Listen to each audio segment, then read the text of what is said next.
Hey everyone, little bit of a brain teaser for you for starters. What do San Francisco, Washington, D.C., and Las Vegas have in common? Well, obviously they're all popular destinations for vacations, but besides that, they're also places that are very popular for heartworms. And today's March 1st, the first day of every month. Haiku gets his heartworm preventive. So we're going to discuss heartworms, especially since the weather is warming up in most locations. I've got Haiku here by my side, who of course is trying to stay out of frame, but we will get him in a few moments. Heartworms are definitely on the move. The top 10 cities, actually almost half of them are now in the West. I know typically with heartworms, we would think of the Southeast and, up the Eastern Seaboard, places that are warm and wet. Hey, Barbara. Hey, Scott. Thanks for joining in. Haiku says, woof. But we generally think of those warmer, wet places because that's where mosquitoes are. And mosquitoes definitely are the carriers of heartworm disease. However, the Companion Animal Parasite Council has now deemed, look at the list here, Las Vegas, San Francisco, Paterson, New Jersey, Washington, D.C., Providence, Rhode Island, Salem, Oregon, Modesto, California, Boise, Idaho, Oxnard, California, and Thousand Oaks, California as the top 10 cities. It's just no longer a disease that is isolated to the southeast, and dogs and cats all over the country are at risk for heartworm disease. I did say cats. We don't typically think of cats, but cats are at risk as well, and I'll talk about that in a little while. We're not completely sure, but there's a lot of reasons that heartworms seem to be migrating across the country as a rule. A lot of the disasters, I was going to say Katrina, but the hurricanes and other disasters have caused large amounts of animals to be relocated from the southeast, and some of them may have had heartworm disease at the time they were relocated. A lot of us travel with our pets, so they're going to different environments and possibly picking up disease, getting bitten by those mosquitoes and taking it along with them. There are changing weather patterns, and there are new emerging species of mosquitoes. So all of these things, as well as just the fact that us humans are often living closer to wildlife that can be carrying the disease as well, is making it more prevalent among our companion pets. Pets need protection. Heartworm disease is easy and relatively expensive to prevent, but it's very difficult to treat. And in cats, there really is no treatment protocol. They just have to be watched and try to stabilize them. The worms can be a foot long inside your pet, and dogs can have hundreds of them infesting their hearts. Obviously, this could they can live in the heart, they can live in the lungs, all the adjoining blood vessels. It can cause heart failure and obviously death for our pets. Besides dogs, cats, and ferrets on the companion animal list that are most prone to getting the disease, the animals, any mammal actually can. And let me just, again here, I want to refer to a few notes here. Wolves, coyotes, foxes, sea lions in particular, and in very rare instances, humans can get heartworm disease. Generally, the heartworms don't reach their mature stage in humans, and it results in like a circular lesion on our lungs. So it's not quite the same thing. In dogs, the heartworms actually breed, they mate, they breed, they give birth. And like I said a moment ago, these foot-long worms, there can be hundreds of them in dogs. Cats are what we call atypical hosts for heartworms. So generally it's, 3, 4, 5, maybe 6 heartworms at most in a cat, and they can't reach maturity in the kitty cat. However, just those few heartworms in a cat can also be very detrimental to the cat. So the American Heartworm Society recommends that we think 12. Thanks, Cheryl, for joining in. And what I mean by think 12 is that every 12 months our pets need to be tested. It's great that if you have your pet on the preventive, like we were talking about here, but you can't just give the preventive if the pet already has heartworms. That could be detrimental to your pet too, and it won't solve the problem. So it's imperative. Haiku's going in next month to get his blood test. He's got his last dose that he's going to take here today for the year. Uh-oh, I crinkled the paper. That caused him to stand up here. But he's going to have his blood test done, and it's, you know, a relatively simple blood test. The treatment can come in pill form, it can be topical, or it can be an injection. You see he likes it. We'll just, since I crinkled it and did that right away, we'll let him go ahead and have his pill. You'll see that it's apparently enjoyable. So it's not a big deal to do the prevention, and like I said, it's relatively inexpensive and easy to do, whereas the treatment can be time-consuming, it can be expensive, and it isn't always successful. And even when it is successful, oh, he's going to take the box and enjoy that as well now that we're at the end. Even when it is successful and the heartworms are eliminated, now I can fix this since he's not in the frame anyway. Sometimes they've already done damage that will last your pet a lifetime. So we want to do all we can to prevent heartworms from getting into our pets in the first place. I told you that cats are atypical hosts because mostly the worms can't reach the mature stage, but they can still do damage in the cat too. And prevention is the only means of treatment for our cats. Once they do get heartworm disease, all we can do with veterinary help is stabilize. They watch them. They can put them on a cortisone, prednisone type treatment to take down some inflammation. And sometimes cats do spontaneously release all of the heartworms, but that doesn't mean, you know, if they get bitten again, it won't be a problem. And what damage those heartworms have already done to them can be detrimental.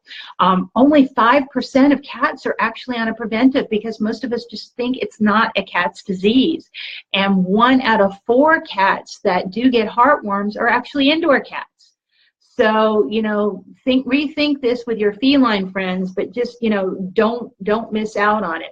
What happens is the heartworm actually, you know, breeds and grows in dogs and coyotes and foxes and wolves, and a mosquito will take its blood meal from that animal, and the proteins of the heartworm are floating in the bloodstream, so they have now been sucked up into the mosquito, and it takes about 10 days to 2 weeks for what the mosquito intakes from that blood meal to turn into larvae.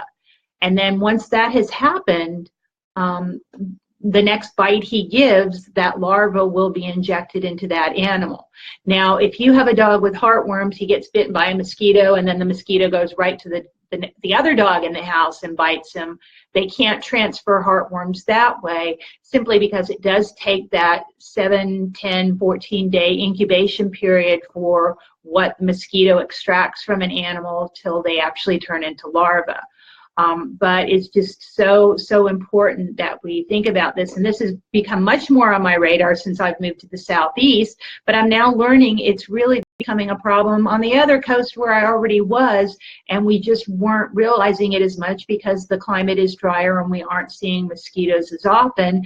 But, you know, a lot of these drier climates, we're landscaping them and we're irrigating them to make them green, and with that moisture comes the mosquitoes, as well as the other things we talked about earlier about, you know, animals being transplanted from different parts of the country and us traveling in different ways that pets can pick it up. So the signs are really subtle, particularly in cats. It'll be more coughing and asthma-like, you know, sounds. With our dogs, it's going to be the same thing, but we don't know it right away. It takes about 7 months after a pet is bitten before he really starts to show signs as the worms are growing and multiplying in him.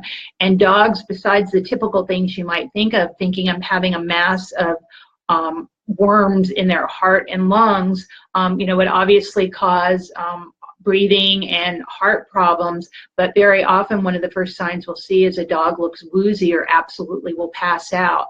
Although heartworms hadn't been a big concern for me living on the West Coast for many decades, I'll never forget as a child when I grew up with our Great Dane, and my parents had an old book. It was probably dated back to the 50s, but it was on the breed of Great Danes. And as a child, I was flipping through it, and I saw the black and white photo of a heart of a Great Dane that was infested by heartworms, and it just always had, you know, a major impact on me. So especially now that I'm in a wetter climate, but like I'm telling you, even if you aren't, it's something you really should discuss with your veterinarian. Have that testing done every 12 months and every 12 and every month of the year, 12 months of the year. Make sure you are giving that preventive. I know some of us think, you know, like I was saying earlier, that, well, there aren't mosquitoes out all year long, but it's just really important to keep the buildup of that preventive in your pet's bloodstream so that there isn't an issue. Because like I said, it's just so simple. You saw how easily Haiku took that tablet. It's so easy to prevent, but just so very difficult to treat. With cats, it's really difficult also to determine it right away, because unlike dogs that may have 50, 100, multiple hundreds of worms in their hearts, the cats will typically only have, you know, a few. So x-rays or MRIs or other testing may need to be done to really determine it, but it's harder to see the fewer worms in their bodies. Like I said, it can be a spot-on topical, it can be a tablet, it can be an injection. And I just want to do a little recap here that although heartworms live in the heart, they have nothing to do with love for our pets. So our pets can only get heartworms through the bite of a mosquito. They're not going to get it from another pet. And there's no way to tell if that mosquito has been infected. So prevention is the key. It takes about 7 months once a dog is bitten by an infected mosquito for the larva to mature into the adult heartworms, and that's generally when the problems start to arise. Yes, people too can get heartworms, but generally they don't mature in humans, and what it results in, it can be a problem as well, but what it generally is a lesion on the lung that looks a little bit like a tumor. So obviously something that would need to be checked as well. And to my knowledge, there's no preventive for us humans, but you know, we do all we can to not get those mosquito bites. Is it okay to adopt a dog with heartworms? I'm going to say positively. There are so many pets out there that need those wonderful, loving homes. I just need you to, you know, commit to that pet and do your due diligence to get him through the treatment, which can take, you know, many months. And then once that has, the heartworms have cleared, obviously keep him on a preventive. But just because a pet has heartworms doesn't make him an unlovable or unadoptable pet. Most of you listening all know that I have a real soft spot for the Gray Muzzle organization, which helps senior dogs. And we give out grants to rescues and shelters around the country that are doing, you know, things to help seniors, to get them adopted, to do seniors for senior programs, to give them warm beds to lay on while they're in shelters, to give them all kinds of medical treatment. And one of the things very common, particularly right now in the Southeast, are the seniors that may have a heartworm. A lot of the grant money is going towards treating them to get them to good health, so that they can be adopted, and then hopefully their forever families thereafter will keep them on the preventive treatment, which I hope you guys can do with your pets as well. So just remember, initially there just are really no symptoms. It might start with a cough in both dogs and cats, and you may notice your dog is getting winded easier, kind of lethargic, and there are times when they literally can just, you know, pretty much pass out because they aren't getting enough blood to the brain. So heartworms, bad. The drug that does the treatment to kill them is called imiticide, and it's an injectable arsenic-based product. I know that sounds terrible, but they've got to kill off the worms, and they've pretty much got it down to a science that, you know, it's the better thing for the pet at that point, because obviously these horrible foot-long worms are infesting the heart and lungs. It's also very imperative that when your pet is going under treatment, that you keep him quiet during those months, because the heartworms are breaking up and they can actually cause a blockage in the pulmonary vessels of the heart if the animal's moving around too much. So that's just a really important part of the protocol when you have a pet that's undergoing heartworm treatment, that you do keep him calm during that time and nurse him through it.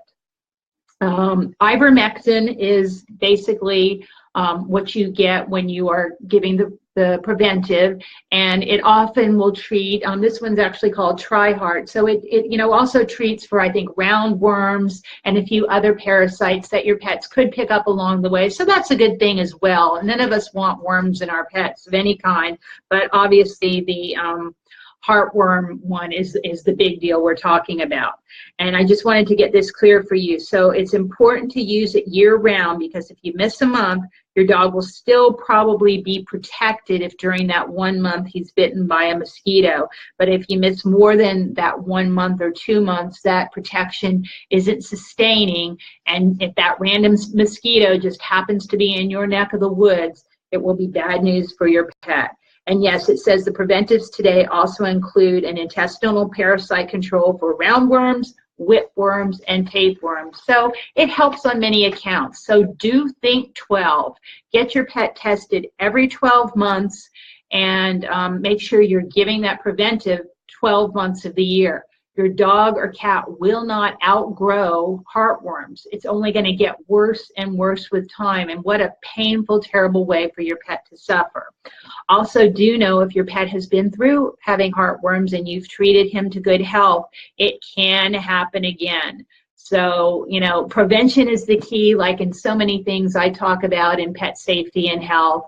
And I just wanted to give you a little bit more information about heartworms today, because I know it's warming up in many parts of the country. Some of you watching, it may still be chilly. I know some of you said it was still snowing the other day. I'm trying to look at the names here.